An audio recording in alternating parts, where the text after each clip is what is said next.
Alléluia. Amen. Que le Seigneur nous bénisse. Nous sommes infiniment reconnaissants toujours pour ce qu'il fait. Nous avons notre soeur Yasmina qui avait perdu connaissance, mais Dieu merci. Elle supporte le bien. Notre devoir, c'est de la visiter, de la soutenir, afin qu'elle se relève de son mal. Alléluia. Nous avons souvent l'habitude de dire de notre maladie. Ce n'est pas notre maladie. Amen. Dieu ne nous a pas appelés à avoir des maladies. Amen. Mais ce sont des mots qui nous viennent parce que nous sommes encore terrestres. Bientôt, ces choses-là seront passagères. Amen. Ces choses-là, nous n'en parlerons plus parce que le Seigneur va nous donner un corps glorieux. Amen. Un corps qui ne connaîtra plus jamais, comme le dit, la corruption ou bien l'abaissement. Aujourd'hui, nous souffrons, c'est vrai, mais tout cela va bientôt finir.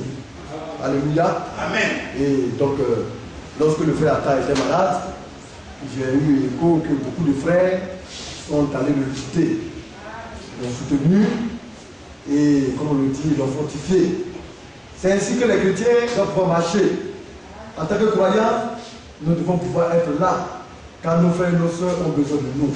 Alléluia. Donc j'espère que par la grâce de Dieu, nous le ferons aussi autant pour notre bien-aimée sœur Yasmina de souffrance. Nous avons aussi notre sœur Amina qui est en voyage. Que le Seigneur puisse davantage la soutenir afin qu'elle puisse effectuer un bon voyage. Amen. Et comme on le voit, notre frère Benjamin aussi est venu. Amen. Cela fait quelque temps qu'il est allé pour travailler. Quand on voit Benjamin, on est content, on est heureux. Le Seigneur même du haut du ciel le regarde et puis il est content. Benjamin a plus de 60 ans. Mais regardez-le en train de gambader comme un enfant. Alors qu'il y en a qui sont assis, qui ne sont même pas capables de se lever pour esquiver des pas de danse pour leur Dieu. C'est un vieillard. Quelqu'un qui peut être même votre papa. C'est lui qui se lève et qui est en train de faire des démonstrations de danse ici. Amen. Il dit que Dieu est vivant. Et quand vous le voyez, on pense que c'est un jeune homme qui est en train de danser. Bien aimé, le christianisme, c'est un comportement. Oui. On se lève, on dit on est chrétien. Comment? Mais on a de mauvaises manières de faire. Et ces mauvaises manières, nous devons les bannir. Nous devons les enlever de nous. Nous n'en voulons pas. Amen. Alléluia. Amen. Que le nom du Seigneur soit béni. Amen. Nous allons prendre nos Bibles. Nous étions en train de voir notre sujet. Alléluia. Amen. Sur les mystères du royaume de Dieu. Et dans cela, nous avons eu à parler un peu de l'ivraie et de la bonne semence. Nous allons relire cela dans le livre de Matthieu, le chapitre 13. Alléluia. Il y a des mystères pour le royaume des cieux et nous devons comprendre ces choses. Notre bien-aimé va nous lire à partir du verset 10 et nous allons descendre au verset 36. À partir du verset 10, nous allons suivre un peu.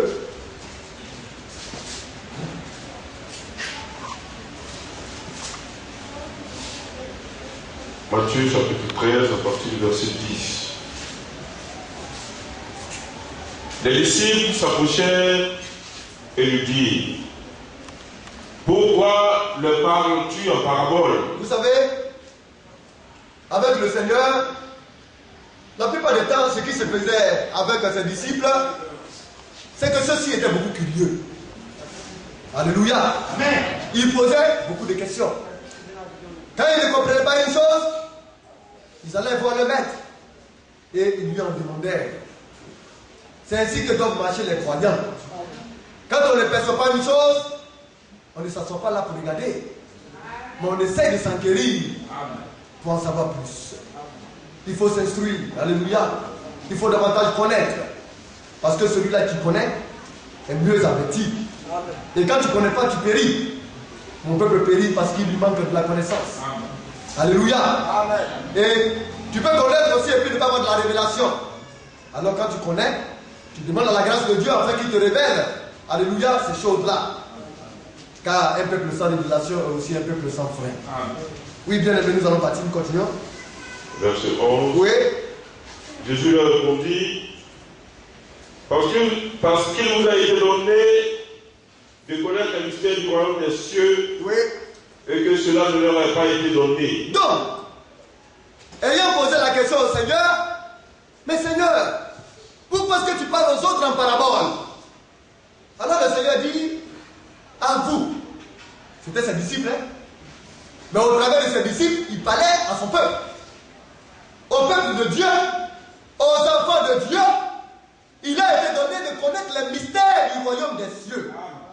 Mais à eux, il n'en est pas ainsi. C'est une grâce, c'est un privilège. Oui, frère, nous continuons.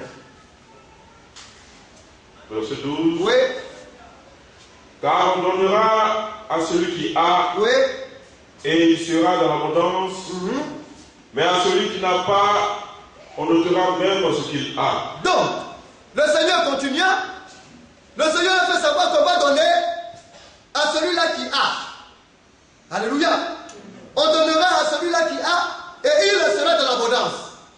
Alors, quand on te donne, le Seigneur dit, c'est qu'on t'a donné là. Comme tu as, on va t'en donner encore plus. Amen. On ne parle pas de l'or et de l'argent, mais on parle des choses de Dieu. Quand vous venez à l'église et que vous recevez le conseil de Dieu, ben c'est une révélation qui débouche à une autre révélation. Alléluia. C'est la parole qui attire la parole. Quand tu aimes la parole et que tu la reçois et que tu la gardes, Dieu t'en donne encore. Et tu crois. Et tu as de l'abondance. Mais à celui-là qui n'aime pas le Seigneur, qui vient à l'église, qui écoute une parole et qui retourne dans le monde, même à ce qu'il a reçu, on va lui arracher cela. Amen. Il va perdre. C'est pourquoi les enfants de Dieu doivent accomplir le conseil de Dieu, la volonté du Seigneur. C'est que les enfants de Dieu doivent être assidus à l'église. On ne va pas à l'église pour les beaux yeux des hommes. Mais on va pour se perfectionner. Amen. On va pour être édifié. C'est la raison pour laquelle le Seigneur a établi les 5 ministères. Nous devons être perfectionnés. Amen. Alléluia. Jusqu'à la connaissance du Fils de Dieu. Amen. C'est ce qui est écrit. Alléluia. Amen. Bien, on va lire un peu cela. Et puis nous allons revenir rapidement dans Éphésiens, le chapitre 4.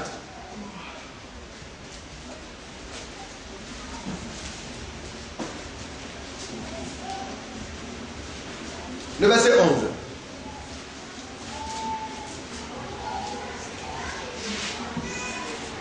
Éphésiens, bien? Oui. Éphésiens 4, oui. Verset 11. Et il a donné les uns comme apôtres, oui. Les autres comme prophètes, les autres comme évangélistes, oui. Les autres comme pasteurs et docteurs, pour le perfectionnement des saints, en vue de l'œuvre du ministère et de l'éducation du corps de Christ. Donc, les ministères ont été donnés pour parfaire les saints. Et c'est quelqu'un déjà qui a été sanctifié, qui mène une vie agréable à Dieu, qui ne pratique pas le péché. Mais ça ne veut pas dire qu'il est parfait. Parce que Dieu veut sa perfection. Le Seigneur a donné dans son conseil en nous demandant d'être parfait comme notre Père Céleste est parfait. C'est un commandement. Soyez parfait comme votre Père Céleste est parfait. Et comme c'est lui qui est le maître de son église, alors il crée les conditions pour la perfection. Amen. Et nous on dit non, est-ce qu'on a besoin de partir forcément à l'église? Mais tu ne comprends rien. Si tu ne veux pas à l'église, c'est que tu es insensé, tu n'as rien saisi. Le Seigneur veut te parfaire, il veut te perfectionner. C'est pourquoi il faut venir à l'église pour recevoir son conseil, sa parole. Alléluia. Et il a établi le ministère de la parole pour cela. Oui, frère, nous continuons un peu.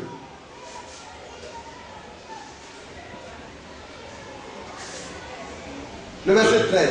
Verset 13. Jusqu'à, oui. Jusqu'à ce que oui. nous soyons tous parvenus oui. à l'unité de la foi oui. et de la connaissance du Fils de Dieu. Oui. À l'état d'homme fait, à la mesure de la stature parfaite de Christ. Donc voici les objectifs du Seigneur. Aujourd'hui, on regarde des hommes font des efforts pour faire des formes de brassage. Non, soyons unis. Et on fait des formes d'union, mais ça ne marche pas. Parce que les hommes veulent faire leur union à eux. Il faut laisser Dieu aller dans son union. Les ministères de Dieu ont été donnés pour cela. Alléluia. Lorsque nous sommes perfectionnés, comme il le dit, nous sommes édifiés jusqu'à ce que nous soyons tous parvenus à l'unité de la foi. Bien aimé, si l'unité de la foi au niveau de l'église n'est pas, l'enlèvement n'aura pas lieu. Mais ce n'est pas pour autant que des hommes vont essayer de se justifier pour dire que réellement on attend l'unité de la foi. Le Seigneur est en train d'y travailler. La foi d'abord c'est la parole. Parce que cette foi-là, elle vient de ce qu'on attend. Et ce qu'on attend avec la parole de Christ. Mais aujourd'hui, le Seigneur est en train de travailler. Et le Seigneur est en train d'amener des serviteurs de Dieu à une foi commune, à la doctrine apostolique. Alléluia. C'est ça la foi. L'unité de la foi, c'est revenir à l'enseignement apostolique à la première fois, la doctrine de l'apôtre. Et le Seigneur est en train de le faire. Et quand cela sera fait, les hommes auront les regards tournés vers la parole de Dieu et de ce fait avec Christ lui-même. Et il dit, et de la connaissance du Fils de Dieu, alors nous allons le connaître véritablement. Et c'est ainsi que nous serons à l'état d'homme fait, à la mesure de la statue parfaite de Christ. Amen. Et cette statue, c'est elle qui est là. Amen. La foi, la vertu, la connaissance, la tempérance, la patience, la piété et l'amour fraternel. Amen. Amen. Le Seigneur dit, nous devons atteindre ça. Amen. Et il y travaille. Chaque jour que Dieu fait, il met ces choses-là en nous. Et il amplifie cela. En fait que nous soyons des hommes faits. Et quand on lit dans les Pierre, il dit, lorsque nous sommes, nous avons ces choses en nous, c'est dans ce moment-là que le royaume des cieux nous sera grandement ouvert. Amen. Le chemin étroit va devenir très facile pour toi. Alléluia. C'est un chemin pénible, très serré. Beaucoup de personnes ne peuvent pas passer par là. Amen. Parce qu'on trouve que c'est dur. Il y a des contraintes par-ci, il y a des contraintes par-là. Il ne faut pas faire ceci, il ne faut pas faire cela. Pour nous, enfants de Dieu, on ne raisonne pas. Amen. Notre Père a dit, point final, cela nous suffit. Amen. Si nous n'y arrivons pas, il nous aidera à y arriver. C'est par la foi que nous devons marcher. Amen. Alléluia. Oh bien-aimé. Jusqu'à la statue parfaite de Christ. Bien-aimé, nous retournons dans Matthieu. Le verset 13. Du chapitre 13. Oui. C'est pourquoi je leur parle en parabole. Oui. Parce qu'en voyant, ils ne voient point. Et qu'en entendant, ils n'entendent ni ne comprennent. Donc, quand les frères viennent à l'église, souvent ils se posent la question, mais qu'est-ce qui se passe? Ou bien ils ne comprennent pas pourquoi ils sont là. Mais bien aimé, c'est parce que tu es un prince de Dieu. C'est parce que tu es précieux. Tu es important et tu ne le sais pas. Le Seigneur ne donne pas ces choses-là à n'importe qui, mais à ses enfants. Et tu fais partie d'eux. C'est un privilège. C'est une grâce. Amen. Alléluia. Amen. Il dit, parce qu'en voyant, ils ne voient point. Et en attendant, ils ne comprennent. Alléluia. Ils ne comprennent. Mais ils ont vu le Seigneur faire des miracles. Il a fait des guérisons, il a multiplié le pain. Mais pourtant, ça ne leur a pas empêché de ne pas croire à l'évangile. Ils ont méprisé l'évangile. Ils ont rejeté l'évangile. Les hommes y vont à cause de souvent leur ventre. Mais est-ce ceux-là qui y vont parce qu'ils ont soif de Dieu? Alléluia. Amen. Oui, bien aimé, nous continuons. Verset 14. Oui. Et pour eux s'accomplit cette prophétie d'Ésaïe. Oui. Vous entendez de vos oreilles et vous ne comprendrez point. Vous regarderez vos yeux et vous ne verrez point. Donc, ils vont entendre de leurs oreilles, mais ils ne comprendront point. Mais Dieu a donné la liberté à chacun. Amen. Est-ce que le Seigneur Jésus-Christ ne peut empêcher quelqu'un de venir lui poser une question? Quand on reçoit quelque chose qu'on ne comprend pas, et que cela nous intéresse, on fait quoi? On va à la source pour nous enquérir la chose. Alléluia. Et c'est ce que les apôtres faisaient. Parce que cela les intéressait. Mais à eux, cela n'est pas donné. C'est pourquoi ça ne les intéresse pas. Oui, bien aimé, nous continuons un peu. Verset 15. Car le cœur de ce peuple est devenu insensible. Ils ont endurci leurs oreilles et ils ont fermé leurs yeux, de peur qu'ils ne voient de leurs yeux et qu'ils n'entendent de leurs oreilles, qu'ils ne comprennent de leur cœur, qu'ils ne se convertissent et que je les guérisse. Et ça, c'est une guérison spirituelle. Ah, on peut être très malade spirituellement. Et ces gens-là avaient de grands mots. Eux, ils venaient pour leur guérison physique et autres. Alors que leur âme était hyper malade. Mais la guérison spirituelle ne lui était pas donnée parce qu'il n'était pas de Dieu. C'est pour dire, quand on vient de la maison de Dieu, c'est parce que Dieu nous fait grâce d'être réellement des fils et des filles de Dieu. Alléluia. C'est pourquoi nous devons pouvoir nous comporter comme eux. Comme les fils et les filles de Dieu. Nous ne sommes pas les premiers et puis nous ne serons pas aussi certainement les derniers. Il y en a eu avant nous. Et certainement il en aura après nous. Mais nous devons avoir un comportement commun. Et ce comportement nous vient du conseil de Dieu, de l'évangile de Christ. Nous allons aller au verset 36.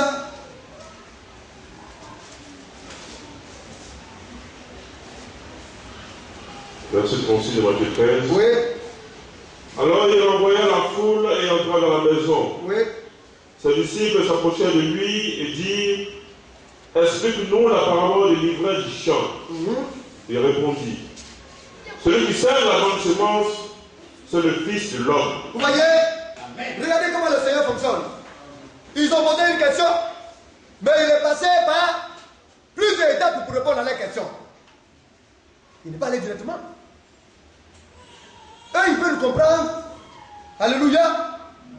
Comme on le voit, le mystère de l'ivraie. L'ivraie là, comment il est? Qu'est-ce qui se passe? Pourquoi l'ivraie? Alléluia. Et comment c'est cela? Verset 36. Alors il envoya la foule et entra dans la maison. Ses disciples s'approchèrent de lui et lui dirent: explique-nous la parabole de l'ivraie du champ. Vous voyez, ils ont posé une question. Alors Jésus commence. Il répondit: celui qui sème la bonne semence, c'est le Fils de l'homme. Alors il commence par la bonne semence. Et il dit: le champ, c'est le monde. Nous avons parlé de cela le dimanche passé. Alléluia. Et la bonne semence, ce sont les fils du royaume. Alors quand on lit au niveau de Matthieu 13 à partir du verset 1, alléluia, il a parlé de la bonne semence comme étant la parole de Dieu. Et ici, il fait savoir que la bonne semence, ce sont les fils du royaume. Mais est-ce qu'on va dire que le Seigneur se contredit? Mais non. Ce sont ceux-là qui ont l'amour pour la parole. Ceux-là qui aiment à l'écouter et à la garder, qui sont appelés fils du royaume. Alors quand nous disons on va au ciel parce qu'on a l'amour de la parole de Dieu. Et continuant, il dit: le champ c'est le monde, la bonne semence ce sont les fils du royaume, l'ivraie ce sont les fils du malin. Et quand le Seigneur parle des fils du malin, il y en a qui pensent que c'est un jeu. Mais il y a les fils du malin. Quand ils n'ont pas du malin, ce sont les enfants du diable. On n'y peut rien. Ils ont été conçus ainsi. Comme Judas Iscariote qui était prophétisé. Mais est-ce que Judas Iscariote a demandé à être fils du malin? Avant que le monde ne soit, il a été déjà prédit que lui, il n'était pas de Dieu. Mais il a semblé être. Il a essayé. Mais il ne pouvait pas. Cela ne dit pas de la semence qui est en lui. Et quand Dieu parle, Dieu dit, dans le champ, le Fils de l'homme est venu ensemencer la bonne semence. Maintenant dans la nuit, discrètement, au moment où tout dormait, où tout est noir, où on ne voit personne, le malin, l'ennemi est venu, et lui il a semé aussi sa semence en lui. Et cette semence-là, on l'appelait l'ivraie. Les disciples, comment on appelle ça, les serviteurs ont voulu arracher, le Seigneur dit non, évitez de le faire. Ne les arrachez pas. Il faudrait qu'ils croissent ensemble. De peur qu'en arrachant l'un, vous ne détruisez un des fils de Dieu. Laissez-les grandir ensemble. Mais on les reconnaîtra par leurs fruits. Amen. Alléluia. Et les deux ont cru ensemble. Ils ont été frappés par les intempéries. Le vent de Dieu les a soufflés. La pluie de Dieu est descendue sur eux. Le soleil de Dieu les a frappés. Ils ont tous crié de la joie. Ça veut dire que le fils, les enfants du malin aussi, du diable, sont aussi souvent dans la joie, comme les fils de Dieu sont aussi dans la joie. Eux aussi, ils connaissent aussi des moments difficiles, comme aussi ces fils de Dieu aussi connaissent des moments difficiles. Mais ils grandissent ensemble. Mais la différence se fait à la fin. Alléluia. Parce que eux, ils sont des vrais et les fils de Dieu sont de la parole. Alléluia. Oui, bien aimé, nous continuons un peu. Le verset 38. Oui. Le champ se le monte, la bonne semence, ce sont les fils du royaume. Oui. L'ivraie, ce sont les fils du malin. L'ennemi qui l'a semé, c'est le diable. Oui. La moisson, c'est la fin du monde. Alléluia. Alors, l'ennemi qui l'a semé, c'est le diable. Dieu sème. Satan aussi sème. C'est ça, hein? La parabole. Le Seigneur sème. Le diable aussi, lui aussi, vient, il sème. Et des appellations différentes ont été données à l'un et l'autre. Alléluia. Amen. Nous allons prendre le livre de 1 Jean. 1 Jean chapitre 3. Et lire à partir du verset 11. Rapidement. Pour gagner un peu le temps.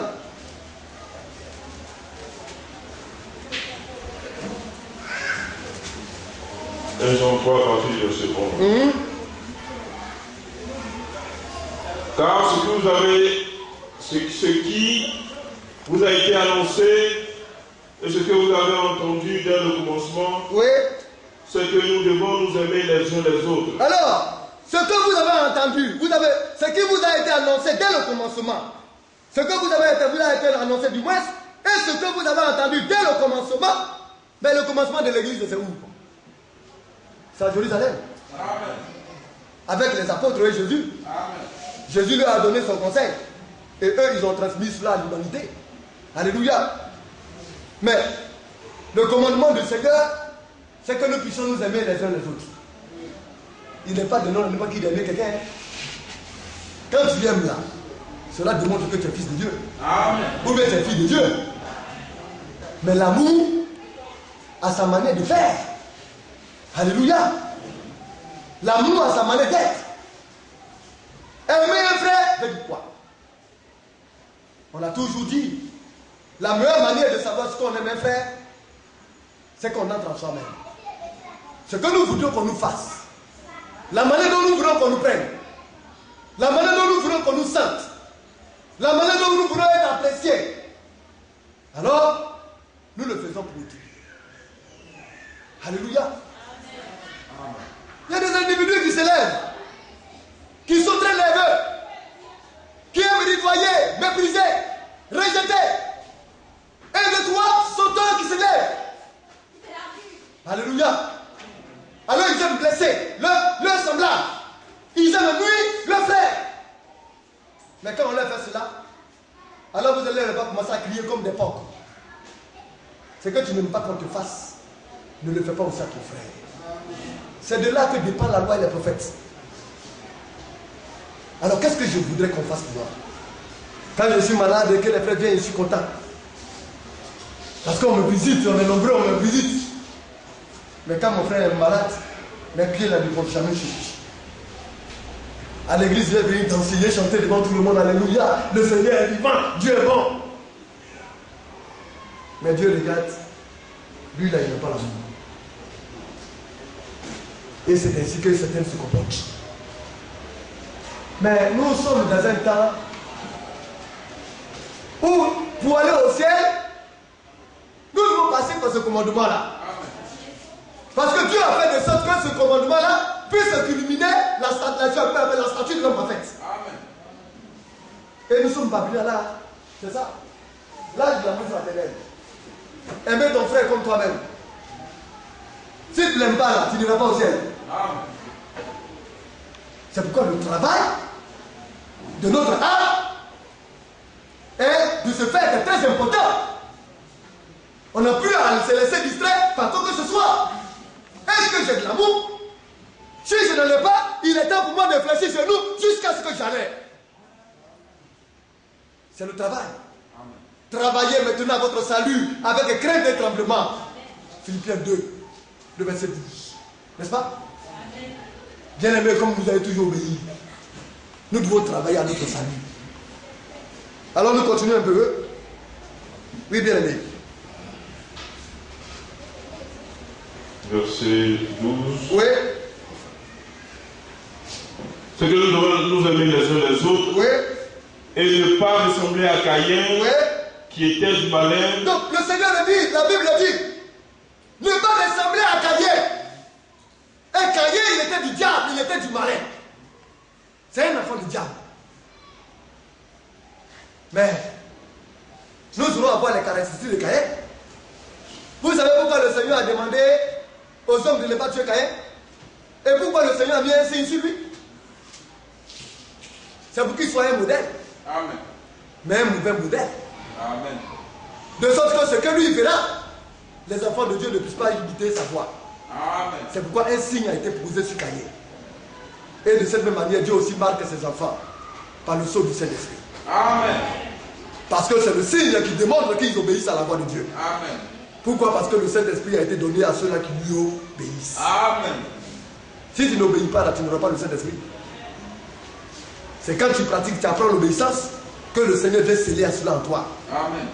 Mais le Saint-Esprit aussi, c'est une pluie. C'est aussi le soleil. Alléluia. Mais pour le méchant, là, lui, en pratiquant le méchanceté, c'est sa méchanceté là qui est scellée par la pluie. C'est pourquoi la Bible dit, il y en a qui reçoivent le Saint-Esprit pour leur destruction. Amen. Nous reviendrons sur ces choses là plus tard. Oui, bien aimé, nous continuons un peu. Et ne pas ressembler à Caïn, qui était du malin, Oui. et qui tua son frère. Oui. Et pourquoi le tua-t-il? Parce que ses œuvres étaient mauvaises, Oui. et que celles de son frère étaient justes. Ne vous étonnez pas, frère, si le monde vous hait. Donc, Caïn avait un comportement. Ses œuvres étaient mauvaises. Et les œuvres d'Abel étaient de bonnes œuvres. Mais, qu'est-ce qu'on n'a pas essayé pour Caïn? Nous verrons. Caïn était un enfant, il a été aussi élevé. Et il a été élevé par un couple qui vient de Dieu. Amen. Mais quand un couple t'élève, c'est ce que Dieu a donné à ce couple-là que le couple se donne. Alors on ne comprend pas, il y a des mystères. Mais l'enfant déjà, il laisse voir par son comportement ce qu'il sera demain. On peut éduquer un enfant et puis l'enfant peut aller de travers. Alléluia. Bien aimé, c'est pourquoi nous devons faire attention. Oui frère, nous continuons un peu. Verset 14. Oui. Nous savons que nous sommes passés de la mort à la vie parce que nous avons le frère. Oui. Celui qui n'aime pas demeure dans la mort. Donc, quand tu aimes ton frère, alors le Seigneur dit, tu es ressuscité. Tu es passé de la mort à la vie. Amen. Or, la mort, c'est la séparation avec Dieu. C'est-à-dire quoi? Tu es en communion avec le Seigneur. Tu marches dans la lumière. Parce que tu aimes ton frère. Eh bien, quand un frère, un soi-disant frère, n'aime pas son frère, il est mort. Il est séparé d'avec son Seigneur. Et il ne sait pas. Oui. Bien aimé, nous devons prendre garde. Parce que si nous ne faisons pas attention, le jour où l'enlèvement va avoir lieu, certains parmi nous seront désavoués. Il y en a qui s'en foutent. Ce n'est pas le problème. Leurs intérêts, mieux que les intérêts. Et les intérêts de Dieu. Les intérêts de Dieu, c'est sa maison d'abord. Et l'amour pour ton prochain. Amen. Parce que sa maison. Et ça là, comme on le dit, il ne trompe pas cela. L'amour de Dieu. Tu aimeras l'Éternel ton Dieu. Ça c'est le premier commandement. De toute ton âme, de tout ton cœur, de toute ta force, de toute ta pensée. Et voici le deuxième commandement, tu lui es semblable. Tu aimeras ton prochain comme toi-même. Les deux commandements là, c'est ensemble. Alléluia. Mais si tu dis que Dieu, si tu dis que tu aimes Dieu, que tu ne vois pas. Comment tu peux dire que tu l'aimes? Si ton frère qui est devant toi là, tu ne l'aimes pas. Or Dieu là, il est appelé à être à ton frère. Amen. Si tu aimes Dieu, en regardant ton frère là, tu verras Dieu là-bas. Amen. Parce que c'est à l'intérieur de nous que Dieu est imprimé par sa parole. Amen. Alléluia. Oui, bien aimé. Amen. Verset 15. Oui. Quiconque est son frère est un meurtrier. Oui. Et vous savez qu'aucun meurtrier dans la vie éternelle demeurera en lui. Alors, c'est ainsi qu'on fonctionne. Il m'a fait ça. Mais je lui ai montré. Et quand on vient à l'église, on le voit, on tourne le dos. Et puis on commence par ronronner. Mais il m'énerve. Tu es en train de commettre le meurtre. Et tu ne le sais pas. Amen. Parce que la haine est un meurtre. Amen. C'est la parole, hein? Amen. Quoi? Les brebis de Dieu, la sémence divine, les fils du royaume, écoute et prête attention à cela, parce que le Père a parlé. Amen. Nous devons prêter attention. Quiconque hait son frère est un meurtrier. Dans le langage, le comportement. Comment est-ce que tu lui parles? Tu lui parles pour lui faire mal? Pour lui donner de l'étourdie? Pour le briser? Pour le mépriser?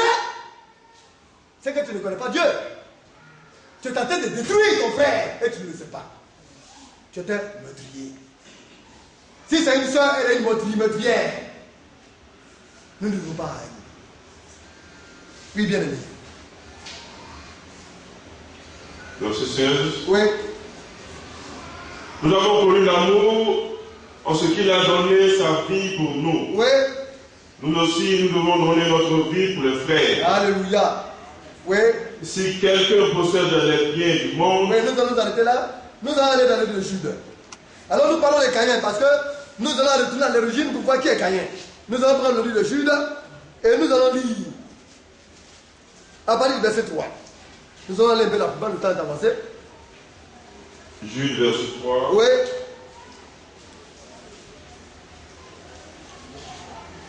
J'ai été fort réjoui. Jude, c'est un seul chapitre. Voilà. Oui.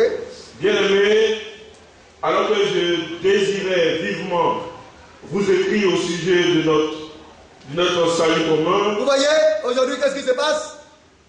Les assemblées de Dieu ont leur salut à eux. Ils ont leur voix.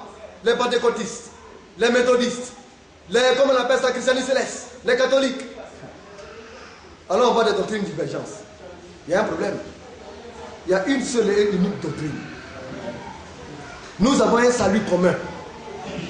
L'évangile là est unique. Il n'y en a pas deux. Mais beaucoup ne le comprennent pas. On veut faire de l'évangile, ça cherche garder. Si moi je suis avec mon frère, je suis en train de parler, et puis mon frère me fait découvrir quelque chose que je ne connais pas. Si je le Saint-Esprit à moi, je m'incline et puis je prends. Amen. Gloire. Mais aujourd'hui, on refuse de prendre parce que c'est notre doctrine. Nous, si on prend, c'est qu'on s'est humilié, alors peut-être qu'on n'est pas foué. Ça ne veut pas de Dieu, ça. Les apôtres ne jouaient pas avec ça. Le monopole de la vérité est dans la Bible. Oui. Et quand le témoignage de 2 ou de 3 sont donnés, on s'incline et puis on dit Amen. C'est ça le christianisme t'attend. Mais aujourd'hui, on ne voit même pas d'humilité. Un serviteur de Dieu a prêché, on lui a fait voir ses erreurs, alors il vient tout orgueilleux, il bombe la poitrine, et puis il parle comme si jamais il a commis des erreurs. Mais le bon sens doit l'amener à dire non, j'ai donné quelque chose qui n'était pas bien aux enfants de Dieu, je dois rectifier. Amen. L'humilité a toujours précédé la gloire. Et c'est ainsi que doit marcher tout véritable serviteur de Dieu. Amen. Oui, frère. Je me suis senti obligé de vous envoyer cette lettre pour vous exhorter à combattre la foi. Pour la foi, à combattre pour la foi. Oui. À combattre pour la foi Oui. qui a été transmise au sein une fois pour toutes. Donc la foi, elle vient de ce qu'on attend, n'est-ce pas? Et ce qu'on attend vient de la parole de Christ. Mais aussi, on ne joue pas avec elle parce qu'elle a une ferme assurance. Des choses qu'on espère et une démonstration de celles qu'on ne voit pas. Amen. C'est par la foi que nous savons que la parole parle. C'est par la foi que nous savons que le monde a été créé par la parole de Dieu. Amen. Alléluia. Alors, nous combattons pour la foi. C'est pour elle que nous sommes. Nous appartenons à cette foi-là. Alléluia. Une foi qui nous est commune. C'est pourquoi le début de l'église, le Seigneur a donné la foi. Pour dire, c'est là que commence la doctrine. Regardez le modèle. La foi des apôtres. La doctrine apostolique. Nous avons été édifiés sur le fondement des apôtres et des prophètes Jésus-Christ nous mettant la pierre angulaire. Éphésiens 2:20. Bien aimé. Oui, frère, nous continuons. Verset 4. Oui. Car il s'est glissé parmi vous certains hommes Oui. dont la condamnation était écrite depuis longtemps. Donc, c'était Jean. Regardez un peu le placement des lettres, des mots. Car il s'est glissé parmi vous des hommes. C'est des hommes dont la condamnation a été écrite depuis longtemps. Avant qu'eux-mêmes le sachent, leur condamnation a été scellée. Ça veut dire qu'ils n'étaient pas de Dieu. Aujourd'hui, on est étonné. Les hommes sont étonnés de savoir que la doctrine catholique a été même annoncée avant que les catholiques ne viennent à l'existence. Comment est-ce qu'on explique ça? La parole est prophétique. Amen. Dieu là, amen. Il n'est pas un Dieu qui regarde tout près. Mais il sait d'avance ce qui va arriver. Amen. Les enfants de Dieu ont été prédestinés avant que vous ne soyez là. Amen. Parce que nous étions en lui. Amen. Mais tu ne peux pas être de la parole et puis toi mépriser la parole de Dieu. Amen. Alors ceux qui sont de lui s'intéressent aux choses de Dieu. Amen. Ils s'intéressent à la parole du Seigneur. Amen. Alors comme on le voit, c'est des hommes ainsi dont la condamnation a été écrite depuis longtemps, des impies qui cherchent la grâce de Dieu en dérèglement. On vient à l'église, et puis on se comporte n'importe comment, on a des copines de par-ci et par-là. Vous voyez, on est pédé, vous voyez la nuit, on change de certaines couleurs dans les cabarets, dans les boîtes de nuit, et puis la journée, on est avec les chrétiens. C'est du n'importe quoi. Amen. C'est du dérèglement. Amen. Et aujourd'hui, on trouve normal qu'un homosexuel, vous voyez, est là et puis il s'exhibe dans la maison, et puis il tourne, et puis on dit non, ça fait rien, c'est sa liberté, c'est une manière de trouver son plaisir. Quel plaisir? Quel plaisir? Il a besoin de délivrance. Amen. Chaque jour, interpellé et prier pour lui. Parce qu'il est possédé, il ne le sait pas. Amen. Mais il peut être délivré s'il est de Dieu. Amen. Mais s'il n'est pas de Dieu, il n'acceptera jamais cela. Amen. Et aujourd'hui, on voit des hommes qui rentrent par-ci par-là, montrant que réellement tout est presque fait. Que tout est fini. Amen. Parce que l'homosexualité aujourd'hui a été légalisée de manière universelle. Alléluia. Sauf quelques pays qui ont un sens de la pudeur, tel que la Russie, qui essayent aujourd'hui d'entraver cela. Mais aujourd'hui, on prend la Russie aujourd'hui pour un pays de non-démocrate ou bien un pays de non-droit de l'homme. C'est le monde en envers. Bien aimé. Alors, comme on le voit, vous voyez, il change la grâce de Dieu en dérèglement. Non, nous sommes des gracistes. Nous pouvons faire de la vie, notre vie, ce qu'on veut. Non, vraiment, le Seigneur est mort pour nous, il a versé son sang nous a lavé de tout péché. Alors même si on dort dans l'église d'une prostituée, et puis matin Jésus vient, nous on va au ciel. Quel ciel? Tu es déchu et tu ne le sais pas. La vie de Dieu est une vie qui montre l'exemple, le modèle. Que Christ est réellement mort et qui nous a transformés. Amen. Bien aimé, le temps a avancé.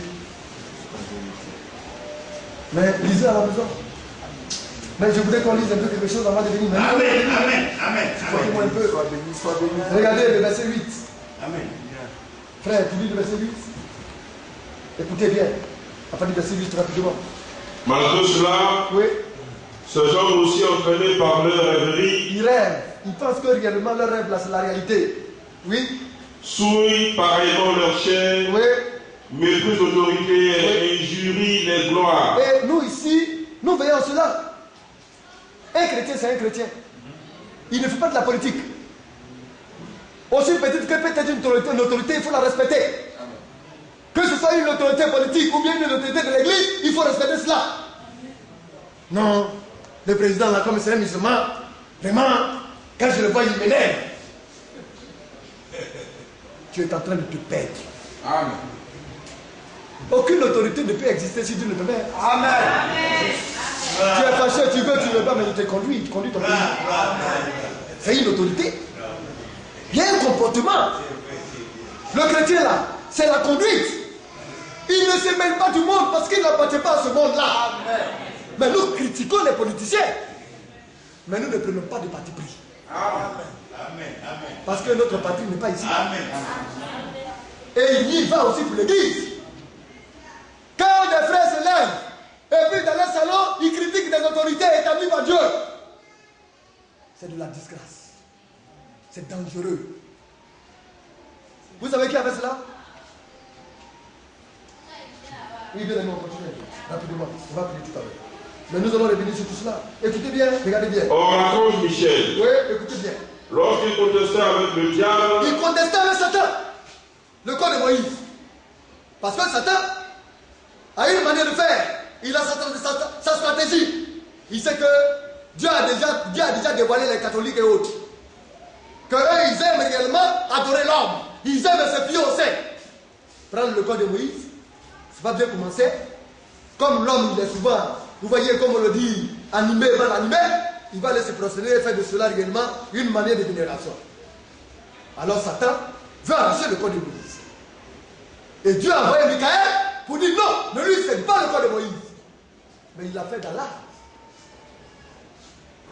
Même dans la contestation, il n'a même pas osé prononcer un propos injurieux contre Satan. Amen. Mais les enfants de Dieu, imbéciles, regarde comment il est vilain, regarde comment il est. Hein? Toi tu es qui? Amen. Ta bouche là, c'est n'importe quoi qui sort. Pitié, c'est un enfant de Dieu est bien éduqué. Amen. Oui, continue. or l'archange Michel, Oui. lorsqu'il contestait avec le diable Oui. et lui disputait le corps de Moïse, Hein? n'osa pas porter contre lui Oui. un jugement injurieux, Oui. mais il dit Oui. que le Seigneur te réprime. Eux, au contraire, ils parlent d'une manière injurieuse de ce qu'ils ignorent Oui. et ils se corrompent dans ce qu'ils savent naturellement Oui. comme des brutes. Oui, malheur à eux. Malheur à eux, Oui. car ils ont suivi la voie de Caïn. Oui. Ils se sont jetés pour un salaire dans l'égarement de Balaam. Ils se sont perdus par la révolte de Corée. Nous allons y arriver. Il y en a qui pensent que c'est une gloire réellement de parler mal. Je le disais toujours à ma chérie. Le respect, ça ne s'impose pas. Amen. Ça s'arrache. Amen. C'est ta conduite, ton comportement, ton amour, ton humilité, ta douceur qui va faire qu'ils vont te respecter. Amen. Et nous y travaillons. Mais il y a des ceux qui pensent que c'est qu'elles soient arrogantes qu'elles vont s'imposer. Ça, c'est du n'importe quoi.